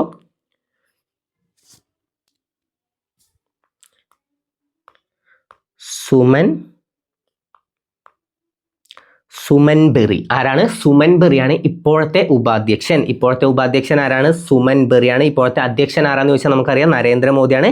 ഇപ്പോഴത്തെ ഉപാധ്യക്ഷൻ സുമൻ ബെറിയും. ഇനി ഇപ്പോഴത്തെ ഒന്നും കൂടി പഠിക്കണമല്ലോ, BVR സുബ്രഹ്മണ്യം. എന്താണ്? CEO ആണ് കേട്ടോ. CEO ആരാണ്? ഇപ്പോഴത്തെ നീതി ആയോഗിന്റെ CEO ആരാന്ന് ചോദിച്ചാൽ BVR സുബ്രഹ്മണ്യം. ഇപ്പൊ നമ്മൾ പഠിച്ചു വെച്ചൊക്കെ ഒന്ന് ആലോചിച്ച് നോക്കാം. ആസൂത്രണ കമ്മീഷൻ, ആദ്യം ആസൂത്രണ കമ്മീഷൻ ഒന്ന് റിപ്പീറ്റ് ചെയ്യണേ. എപ്പോഴാണ് ആസൂത്രണ കമ്മീഷൻ നിലവിൽ വന്നത്? 1950 മാർച്ച് 15 1950 മാർച്ച് 15 ആസൂത്രണ കമ്മീഷൻ നിലവിൽ വന്നത്. പിന്നെ നമ്മൾ ഇത് പഠിച്ചു, ആസൂത്രണ കമ്മീഷനിലെ ആദ്യ അധ്യക്ഷൻ ആരാന്ന് നമ്മൾ പഠിച്ചു, അത് ജവഹർലാൽ നെഹ്റു ആണ്. ആദ്യ ഉപാധ്യക്ഷൻ ആരാന്ന് ചോദിച്ചാൽ നമ്മൾ പഠിച്ചു, അത് ഗുൽസാരിലാൽ നന്ദയാണ് ആദ്യ ഉപാധ്യക്ഷൻ. പിന്നെ ആസൂത്രണ കമ്മീഷനിലെ അവസാന അധ്യക്ഷൻ ആരാന്ന് ചോദിച്ചാൽ നമുക്ക് കിട്ടും, അതാരാണ്? നരേന്ദ്രമോദിയാണ്. പിന്നെ നീതി ആയോഗിന്റെ ആദ്യ അധ്യക്ഷൻ ആരാന്ന് ചോദിച്ചാലും നരേന്ദ്രമോദിയാണ്. ഇനി നീതി ആയോഗിന്റെ ആദ്യ ഉപാധ്യക്ഷൻ ആരാണ്? നീതി ആയോഗിന്റെ ആദ്യ ഉപാധ്യക്ഷൻ ആര്? നീതി ആയോഗിന്റെ ആദ്യ ഉപാധ്യക്ഷൻ അരവിന്ദ് പനഗരിയും. പിന്നെ നീതി ആയോഗിന്റെ ആദ്യ CEO ആരാന്ന് ചോദിച്ചാൽ സിന്ധു ശ്രീ ഖുള്ളറുമാണ്. സിന്ധു ശ്രീ ഖുള്ളറാണ് ആദ്യ CEO. പിന്നെ ഇപ്പോഴത്തെ അധ്യക്ഷൻ ആരാന്ന് ചോദിച്ചാലും നരേന്ദ്രമോദിയാണ്. ഉപാധ്യക്ഷൻ ആരാന്ന് ചോദിച്ചാൽ ആരാണ്? സുമൻ ബെറിയാണ്. ഇപ്പോഴത്തെ ഉപാധ്യക്ഷൻ സുമൻ ബെറിയും. ഇപ്പോഴത്തെ CEO ആരാന്ന് ചോദിച്ചാൽ BVR സുബ്രഹ്മണ്യം. ഇതുവരെ ക്ലിയർ അല്ലേ? പിന്നെ എന്തൊക്കെയാണ് അറിയപ്പെടുന്നത്? ഇന്ത്യയുടെ തിങ്ക് ടാങ്ക് എന്നും ഇന്ത്യയുടെ പോളിസി കമ്മീഷൻ എന്നും അറിയപ്പെടുന്നത് നീതി ആയോഗാണ്. പിന്നെ പ്രത്യേകം പഠിച്ചു വെക്കണം, ആസൂത്രണ കമ്മീഷന് പകരമായി നിലവിൽ വന്ന സമിതിയാണ് നീതി ആയോഗ്. ആസൂത്രണ കമ്മീഷന് പകരമായി നിലവിൽ വന്നത്. ഇതെന്താണ്? സ്റ്റാറ്റ്യൂട്ടറി ബോഡിയാണോ അതോ ഭരണഘടനാ സ്ഥാപനമാണോ? രണ്ടും അല്ല. എന്താണ്? ഉപദേശക സമിതിയാണ് കേട്ടോ. അഡ്വൈസറി ബോഡിയാണ്. ഓക്കെ, ജസ്റ്റ് ഒന്ന് അറിഞ്ഞു വെക്കുക, അഡ്വൈസറി ബോഡിയാണ്. ഉപദേശക സമിതിയാണ്. ഓക്കെ, ഉപദേശക സമിതിയാണ് നീതി ആയോഗ്. നമുക്കറിയാലേ ഇന്ത്യയുടെ പോളിസി കമ്മീഷൻ എന്നും ഇന്ത്യയുടെ തിങ്ക് ടാങ്ക് എന്നും അറിയപ്പെടുന്നത്. ഓക്കെ, ചിന്താ സംഭരണി അതാണ് അതിന്റെ മലയാളം. ഇന്ത്യയുടെ പോളിസി കമ്മീഷൻ എന്നും പിന്നെ തിങ്ക് ടാങ്ക് ഇങ്ങനെയും ചോദ്യം വരും. ഇന്ത്യയുടെ ചിന്താ സംഭരണി എന്നറിയപ്പെടുന്നത് ഏതാണെന്ന് ചോദിച്ചാൽ അത് നീതി ആയോഗാണ്. ഓക്കെ, നീതി ആയോഗാണ്. അപ്പോൾ ഇത്ര കാര്യങ്ങൾ ക്ലിയർ അല്ലേ? അപ്പോൾ നമുക്ക് അടുത്ത ചോദ്യങ്ങളിലേക്ക് പോവാം. ഇന്ത്യൻ ഹരിത വിപ്ലവ നായകൻ എന്നറിയപ്പെടുന്നത് ആര്? നമ്മൾ കഴിഞ്ഞ ക്ലാസ്സിൽ ചെറുതായിട്ടൊന്ന് ഡിസ്കസ് ചെയ്തു പോയ കാര്യം അല്ലേ, ഹരിത വിപ്ലവം. അപ്പോൾ കിട്ടുന്നുണ്ടോ നോക്കാം. ഇന്ത്യൻ ഹരിത വിപ്ലവ നായകൻ ആരാണ്? ഹരിത വിപ്ലവ നായകൻ നോർമൻ ബോർലോഗ്. നോർമൻ ബോർലോഗ് ആരാണ്? നോർമൻ ബോർലോഗ് ഹരിത വിപ്ലവത്തിന്റെ പിതാവാണ്. ഇന്ത്യൻ അല്ല, വെറും ഹരിത വിപ്ലവത്തിന്റെ, ലോക ഹരിത വിപ്ലവത്തിന്റെ പിതാവ് ആരാന്ന് ചോദിച്ചാൽ അത് നോർമൻ ബോർലോഗ്. അപ്പോൾ അതല്ല ഉത്തരം. പിന്നെ ആരാണ്? MS സ്വാമിനാഥൻ. അതെന്താണ്? അത് ഇന്ത്യൻ ഹരിത വിപ്ലവത്തിന്റെ പിതാവാണ്. ഇന്ത്യൻ ഹരിത വിപ്ലവത്തിന്റെ പിതാവ്. പിന്നെ ഓപ്ഷൻ സി എന്താണ്? MP സിംഗ് ആണ്. MP സിംഗ് ആണോ ഉത്തരം? MP സിംഗ് ആണോ ഉത്തരം? പിന്നെ option D William Gaud. William Gaud എന്താണ്? നമുക്കറിയാം, പേര് നിർദ്ദേശിച്ച വ്യക്തിയാണ്. അപ്പോൾ ഓപ്ഷൻ സി അല്ലേ ഇനി ഉത്തരം വരുള്ളൂ. ഓക്കെ, ഓപ്ഷൻ സി ആണ് നമ്മുടെ ഉത്തരം. MP സിംഗ് ആണ്. ഓപ്ഷൻ കാണുമ്പോൾ തന്നെ കിട്ടുന്നില്ലേ? ഓക്കെ, ഓരോ ഓപ്ഷനും അല്ലാന്ന് നിങ്ങൾക്ക് മനസ്സിലാവണില്ലേ? അപ്പോൾ നമ്മൾ പഠിച്ചിട്ടുണ്ടായിരുന്നു നോർമൻ ബോർലോഗ് ഹരിത വിപ്ലവത്തിന്റെ പിതാവാണ്. MS സ്വാമിനാഥൻ ഇന്ത്യൻ ഹരിത വിപ്ലവത്തിന്റെ പിതാവാണ്. MP സിംഗ് ആണ് നായകൻ. പിന്നെ അവസാനം കൊടുത്തിരിക്കുന്ന ആൾ വില്യം ഗൗഡ് ആരാണ്? അത് പേര് നിർദ്ദേശിച്ച വ്യക്തിയാണ്. ഓക്കെ, പിന്നെ ഹരിത വിപ്ലവത്തിന്റെ രണ്ട് ഘട്ടങ്ങളൊക്കെ നമ്മൾ പറഞ്ഞതല്ലേ? 60ന്റെ പകുതി മുതൽ 70ന്റെ പകുതി വരെയാണ് ഒന്നാം ഘട്ടം. രണ്ടാം ഘട്ടം 70ന്റെ പകുതി മുതൽ 80ന്റെ പകുതി വരെയാണ്. ഓക്കെ, ഹരിത വിപ്ലവം പൊട്ടിപ്പുറപ്പെട്ടതല്ല. ഹരിത വിപ്ലവം തുടക്കം കുറിച്ചത് എവിടെയാണ്? ഏത് രാജ്യത്താണ് ഹരിത വിപ്ലവത്തിന് തുടക്കം കുറിച്ചത്? അത് മെക്സിക്കോയിലാണ് അല്ലേ. ഹരിത വിപ്ലവം ആരംഭിച്ചത് എവിടെയാണെന്ന് ചോദിച്ചാൽ മെക്സിക്കോയിലാണ്. ഹരിത വിപ്ലവത്തിന്റെ ഏഷ്യയിലേക്കുള്ള കവാടം എന്നറിയപ്പെടുന്നത് ഫിലിപ്പീൻസ് ആണ്. ഹരിത വിപ്ലവത്തിന്റെ ഏഷ്യയിലേക്കുള്ള കവാടം എന്നറിയപ്പെടുന്നത് ഫിലിപ്പീൻസ്. ഇന്ത്യൻ ഹരിത വിപ്ലവത്തിന്റെ പിതാവ് എന്നറിയപ്പെടുന്നത് MS സ്വാമിനാഥൻ. ഇന്ത്യൻ ഹരിത വിപ്ലവ നായകൻ എന്നറിയപ്പെടുന്നത് MP സിംഗ്. പിന്നെ ഹരിത വിപ്ലവം എന്ന പേര് നിർദ്ദേശിച്ചത് വില്യം ഗൗഡും. ലോക ഹരിത വിപ്ലവത്തിന്റെ പിതാവ് ആരാന്ന് ചോദിച്ചാൽ അത് ആരാണ്? നോർമൻ ബോർലോഗ് ആണ്. നോർമൻ ബോർലോഗ് മെക്സിക്കോക്കാരനാണോ? അല്ല, ഞാനത് പ്രത്യേകം പറഞ്ഞിട്ടുണ്ടായിരുന്നു. നോർമൻ ബോർലോഗ് ഒരു അമേരിക്കക്കാരനാണ്. അപ്പോൾ ഇത്ര കാര്യങ്ങൾ ക്ലിയർ അല്ലേ? സെറ്റാണല്ലോ. അപ്പോൾ നമുക്ക് അടുത്തേക്ക് പോവാം. താഴെ തന്നിരിക്കുന്നതിൽ വാസ്കോഡ ഗാമയുടെ കേരള സന്ദർശനവുമായി ബന്ധമില്ലാത്ത വർഷം 1498. PSC പഠിക്കാൻ തുടങ്ങിയ ഏതൊരു കുട്ടിക്കും ഇതറിയും. ഏത്? ഈ 1498 അല്ല എന്നുള്ളത്. കാരണം വാസ്കോഡ ഗാമയായിട്ട് നല്ല ബന്ധമുണ്ട്. എന്താണ്? 1498 ആദ്യമായിട്ട് വാസ്കോഡ ഗാമ കേരളം സന്ദർശിച്ചത്. എന്നാൽ കോഴിക്കോട് കാപ്പാട് വന്ന് കപ്പലിറങ്ങിയത് 1498 മെയ് 20. പക്ഷെ അവിടെ ചോദ്യം എന്താ? ബന്ധമില്ലാത്ത വർഷം. പിന്നെ 1502, 1507, 1524. ഇനി ഞാൻ ഒരു കാര്യം പറയട്ടെ. വാസ്കോഡ ഗാമ 3 തവണയാണ് കേരളം സന്ദർശിച്ചിട്ടുള്ളത്. ചിലർ വളരെയധികം കേട്ട് പഴകിയ ഒരു കാര്യവും ചിലർ ഇത് കേട്ടിട്ടേ ഉണ്ടാവില്ല. അതുകൊണ്ടാണ് പ്രത്യേകം പറഞ്ഞു തരുന്നത്. വാസ്കോഡ ഗാമ 3 തവണയാണ് കേരളം സന്ദർശിച്ചിട്ടുള്ളത്. എപ്പോഴൊക്കെയാണ്? 1498, 1502, 1524. ഇതിൽ 1524 ഡിസംബർ 24 വാസ്കോഡ ഗാമ അന്തരിച്ചത്. ഓക്കെ, വാസ്കോഡ ഗാമ അന്തരിച്ചത് എപ്പോഴാണ്? 1524 ഡിസംബർ 24 വാസ്കോഡ ഗാമ അന്തരിച്ചു. കൊച്ചിയിലെ സെന്റ് ഫ്രാൻസിസ് പള്ളിയിലാണ് അടക്കം ചെയ്തത്. പിന്നീട് എങ്ങോട്ട് കൊണ്ടുപോയി? ലിസ്ബണിലേക്ക് കൊണ്ടുപോയി അല്ലേ. ലിസ്ബണിലേക്ക് കൊണ്ടുപോയതപ്പോഴാണ് 1536. ഓക്കെ, 1536. അപ്പോൾ ഇവിടെ നമുക്ക് എന്താ പഠിക്കാനുള്ളത്? വാസ്കോഡ ഗാമയുമായി ബന്ധമില്ലാത്ത വർഷം ഏതാണ്? 1507 ആണ്. 1507 വാസ്കോഡ ഗാമയുമായി ബന്ധമില്ലാത്ത വർഷം. ഇനി നമുക്ക് വാസ്കോഡ ഗാമയുടെ കുറച്ച് പോയിന്റ്സ് ഒന്ന് പറഞ്ഞു നോക്കാം. 1498 മെയ് 20 വാസ്കോഡ ഗാമ ആദ്യമായിട്ട് കേരളത്തിലെത്തിയത്. എവിടെയാണ്? കോഴിക്കോട് കാപ്പാട് വന്ന് കപ്പലിറങ്ങി. Okay, 1498 May 20. അപ്പോൾ വാസ്കോഡ ഗാമ എപ്പോഴാണ് ലിസ്ബണിൽ നിന്നും യാത്ര തിരിച്ചത്? വാസ്കോഡ ഗാമ ലിസ്ബണിൽ നിന്നാണ് വന്നത്. ലിസ്ബണിൽ നിന്നും യാത്ര തിരിച്ചത് എപ്പോഴാണ്? ലിസ്ബണിൽ നിന്നും യാത്ര തിരിച്ചത് 1497. ഓക്കെ, നമുക്ക് സാമാന്യം ആലോചിച്ചാൽ പോരെ. കടലിലാണ്, കപ്പലിലാണ് യാത്ര ചെയ്യുന്നത്. വെറുതെ 2-3 ദിവസം യാത്ര ചെയ്താൽ അങ്ങോട്ട് എത്തുമൊന്നുമില്ല. ഓക്കെ, ഫ്ലൈറ്റിലൊന്നും അല്ലല്ലോ. അപ്പോൾ 1 ദിവസമോ 2 ദിവസമോ ഒന്നും പോരാ, കപ്പലിലാണ്, ഒരുപാട് സമയം വേണം. പിന്നെ ഇത് വഴിയറിയാത്തൊരു സ്ഥലത്തേക്കാണ് പോണത് അല്ലേ. കടൽ മാർഗം ഇന്ത്യയിലെത്തിയ ആദ്യ യൂറോപ്യൻ ആരെന്ന് ചോദിച്ചാൽ ആരാണ്? അത് വാസ്കോഡ ഗാമയാണ്. അപ്പോൾ ആദ്യം ഈ റൂട്ട് കണ്ടുപിടിക്കണം. അപ്പോൾ അതിന് അയാൾക്ക് ഒരുപാട് സമയം എടുക്കും അല്ലേ. ഒരുപാട് സമയം എടുക്കും. അപ്പോൾ വാസ്കോഡ ഗാമ ഒരുപാട് സമയം എടുത്തിട്ടാണ് വന്നതെന്ന് ജസ്റ്റ് ഒന്ന് മനസ്സിലാലോചിച്ച് വെച്ചാൽ മതി. 1497 ലിസ്ബണിൽ നിന്നും യാത്ര തിരിച്ച വാസ്കോഡ ഗാമ 1498 അടുത്ത വർഷം മെയ് 20 കോഴിക്കോട് കാപ്പാട് വന്ന് കപ്പലിറങ്ങിയത്. ഇനി വാസ്കോഡ ഗാമ സഞ്ചരിച്ച കപ്പലിന്റെ പേരെന്താ? വാസ്കോഡ ഗാമ സഞ്ചരിച്ച കപ്പലിന്റെ പേരെന്താണ്? അത് സെന്റ് ഗബ്രിയേൽ എന്നാണ് കേട്ടോ. Saint Gabriel. വാസ്കോഡ ഗാമ സഞ്ചരിച്ച കപ്പലിന്റെ പേരാണ് saint Gabriel. Okay, Vasco da Gama സഞ്ചരിച്ച കപ്പലിന്റെ പേരാണ് സെന്റ് ഗബ്രിയേൽ. ഇനി വാസ്കോഡ ഗാമയെ പിന്തുണച്ച 2 കപ്പലുകൾ. വാസ്കോഡ ഗാമ ഒറ്റക്കാണ്ട് വരികയല്ലോ, പിന്നിൽ 2 കപ്പലുകളുണ്ട്. വാസ്കോഡ ഗാമയെ പിന്തുണച്ച മറ്റ് 2 കപ്പലുകൾ ഏതൊക്കെയെന്ന് ചോദിച്ചാൽ സെന്റ് റാഫേൽ, പിന്നെ the Berrio. Okay, the Berrio. Okay, saint Raphael അല്ലെങ്കിൽ saint Berrio. Okay, saint Raphael, the Berrio. അങ്ങനെ വാസ്കോഡ ഗാമയെ പിന്തുണച്ച 2 കപ്പലുകളാണ് സെന്റ് റാഫേൽ, ദി ബെറിയോ. അപ്പോൾ വാസ്കോഡ ഗാമ സഞ്ചരിച്ച കപ്പലിൻ്റെ പേരാണ് ഏറ്റവും ഇമ്പോർട്ടൻറ്റ്. അത് സെൻറ്റ് റാഫേൽ ആണ്, സെൻറ്റ് ഗബ്രിയൽ ആണ് കേട്ടോ. സെൻറ്റ് ഗബ്രിയൽ ആണ് വാസ്കോ ഡ ഗാമ സഞ്ചരിച്ച കപ്പൽ. ഇനി അത് ക്ലിയർ ആയല്ലോ. ഇനി വാസ്കോ ഡ ഗാമക്കൊപ്പം കേരളത്തിലെത്തിയ പോർച്ചുഗീസ് നാവികൻ ആരാന്ന് ചോദിച്ചാൽ അത് അൽവാരോ ബെൻഹോവ് ആണ്. പലതവണ റിപ്പീറ്റ് ചെയ്ത് വന്നിട്ടുള്ള ഒരു ചോദ്യമാണ്. വാസ്കോ ഡ ഗാമക്കൊപ്പം കേരളത്തിലെത്തിയ പോർച്ചുഗീസ് നാവികൻ ആരാന്ന് ചോദിച്ചാൽ അത് അൽവാരോ ബെൻഹോവ് ആണ്. ആരാണ്? അൽവാരോ ബെൻഹോവ്. അപ്പോൾ ഇതൊക്കെ 1498 കേട്ടോ. 1498 മെയ് 20. ആ ഡേറ്റ് കൂടി ഒന്ന് അറിഞ്ഞു വെക്കണം. 1498 മെയ് 20.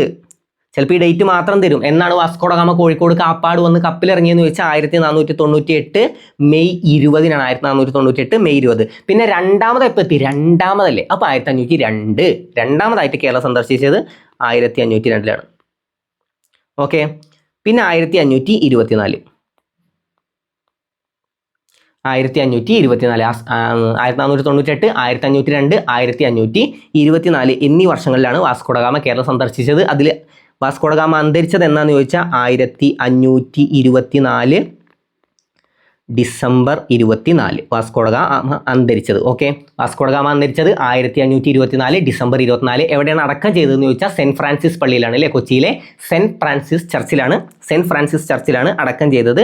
പിന്നെ എങ്ങോട്ടേക്ക് മാറ്റി? ലിസ്ബണിലേക്ക് കൊണ്ടുപോയി അല്ലേ, ലിസ്ബണിലേക്ക് കൊണ്ടുപോയി. അവിടെ ഏത് പള്ളിയിലാണ് അടക്കം ചെയ്തതെന്ന് ചോദിച്ചാൽ ജെറോണിമസ് കത്തീഡ്രലാണ് കേട്ടോ. ഒന്ന് ഓർത്ത് വെച്ചോ, ജെറോണിമസ്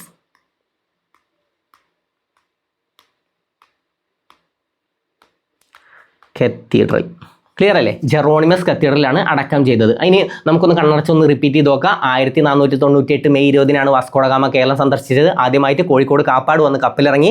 വാസ്കോ ഡ ഗാമ സഞ്ചരിച്ച കപ്പലിൻ്റെ പേരെന്താണ്? സെൻറ്റ് ഗബ്രിയൽ ആണ്. വാസ്കോ ഡ ഗാമയെ പിന്തുണച്ച 2 കപ്പലുകൾ ഏതൊക്കെയാണ്? സെൻറ്റ് റാഫേൽ ദി ബെറിയോ എന്നീ കപ്പലുകളാണ്. വാസ്കോ ഡ ഗാമക്കൊപ്പം കേരളത്തിലെത്തിയ പോർച്ചുഗീസ് നാവികനാണ് അൽവാരോ ബെൻഹോവ്. വാസ്കോ ഡ ഗാമ രണ്ടാമതായിട്ട് കേരളം സന്ദർശിച്ചത് 1502. പിന്നെ എന്താണ്? 1524 വാസ്കോ ഡ ഗാമ അവസാനമായിട്ട് കേരളം സന്ദർശിച്ചത്. 1524 ഡിസംബർ 24 വാസ്കോ ഡ ഗാമ അന്തരിച്ചത്. ആദ്യം അടക്കം ചെയ്തത് സെൻറ്റ് ഫ്രാൻസിസ് പള്ളിയിലും പിന്നീട് എങ്ങോട്ട് കൊണ്ടുപോയി? ലിസ്ബണിലേക്ക് കൊണ്ടുപോയി. ഏതാണ്? ജെറോണിമസ് കത്തീഡ്രൽ. എവിടെയാണ് അടക്കം ചെയ്തതെന്ന് ചോദിച്ചാൽ ജെറോണിമസ് കത്തീഡ്രൽ എന്ന പള്ളിയിലാണ്. ഇനി നമുക്ക് 2 പോയിന്റ് കൂടി പഠിക്കാണ്ട്. വാസ്കോ ഡ ഗാമയുടെ ആഗമനത്തെ ഏഷ്യ ചരിത്രത്തിലെ വാസ്കോ ഡ ഗാമ യുഗത്തിന്റെ തുടക്കം എന്ന് വിശേഷിപ്പിച്ചത് ആരാന്ന് ചോദിക്കും? വാസ്കോ ഡ ഗാമയുടെ ആഗമനത്തെ ഏഷ്യ ചരിത്രത്തിലെ വാസ്കോ ഡ ഗാമ യുഗത്തിന്റെ തുടക്കം എന്ന് വിശേഷിപ്പിച്ചത് സർദാർ KM പണിക്കരാണ്. സർദാർ KM പണിക്കരാണ് വാസ്കോ ഡ ഗാമയുടെ ആഗമനത്തെ ഏഷ്യ ചരിത്രത്തിലെ വാസ്കോ ഡ ഗാമ യുഗത്തിന്റെ തുടക്കം എന്ന് വിശേഷിപ്പിച്ചത്. ഓക്കെ. വാസ്കോ ഡ ഗാമയെ ആരാണ് ഇങ്ങോട്ട് അയച്ചത്? മാനുവൽ രാജാവാണ് അല്ലേ, മാനുവൽ രാജാവാണ്. അദ്ദേഹം വിശേഷിപ്പിച്ചിട്ടുണ്ട് ഇന്ത്യൻ മഹാസമുദ്രത്തിലെ സേനാപതി എന്ന് വാസ്കോ ഡ ഗാമയെ വിശേഷിപ്പിച്ചത് ആരാന്ന് ചോദിച്ചാൽ അത് മാനുവൽ രാജാവാണ്. ഓക്കെ. ആരാണ് ഇങ്ങോട്ട് അയച്ചതെന്ന് ചോദിച്ചാലും മാനുവൽ രാജാവാണ്. പിന്നെന്താണ്? ഇന്ത്യൻ മഹാസമുദ്രത്തിലെ സേനാപതി എന്ന് വിശേഷിപ്പിച്ചത് ആരാന്ന് ചോദിച്ചാലും മാനുവൽ രാജാവ്.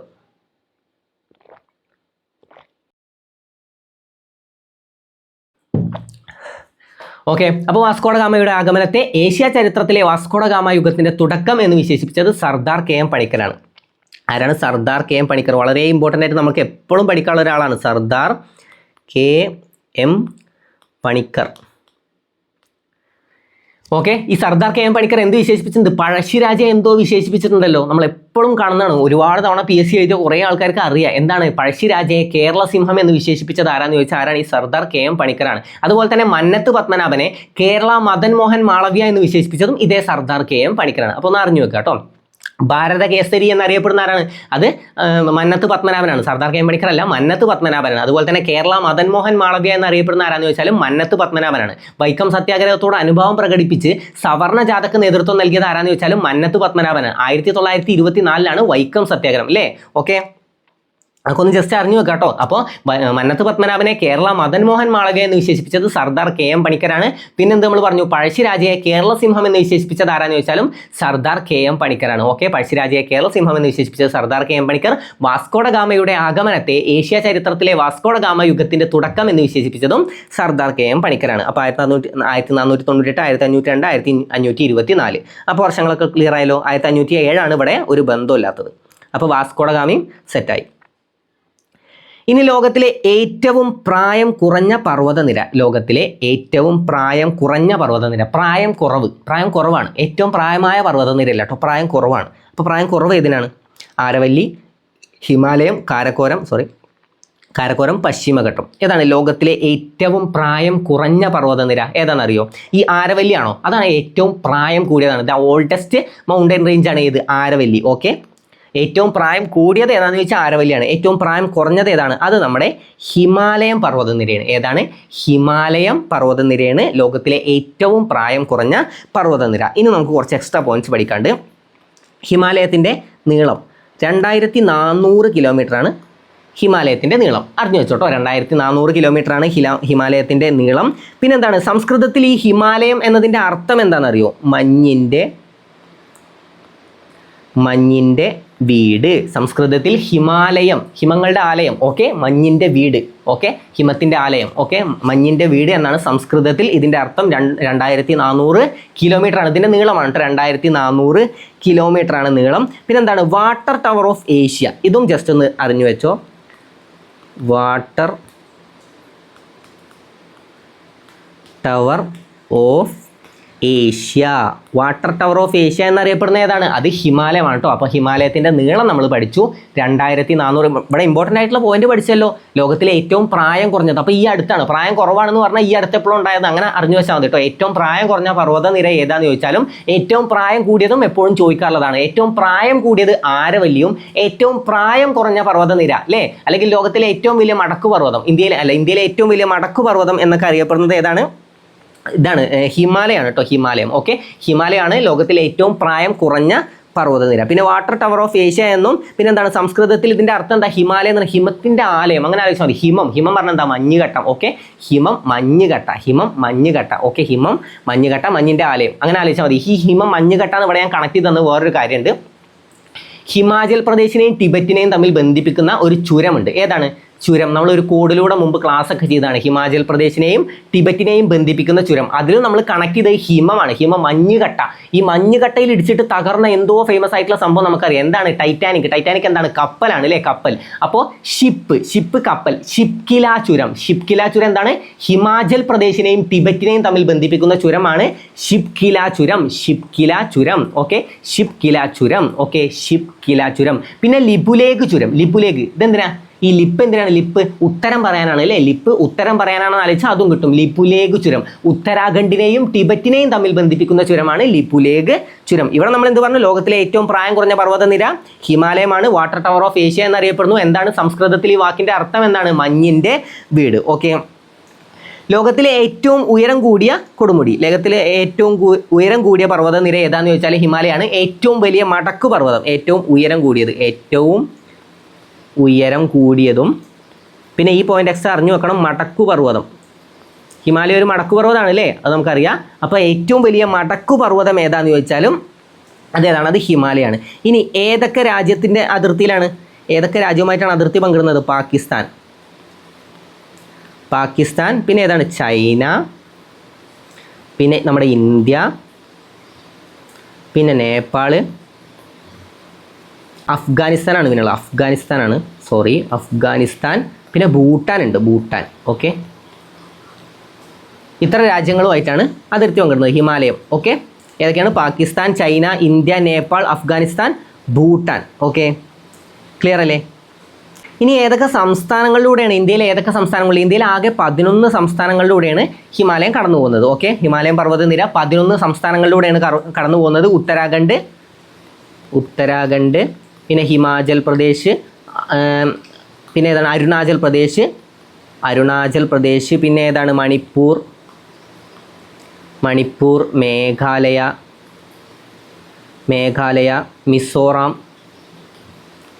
മിസോറാം, പിന്നെ ഏതാണ്? നാഗാലാൻഡ്, സിക്കിം അല്ലേ, പിന്നെ ഏതൊക്കെ ഉണ്ട്? സിക്കിം, ത്രിപുര,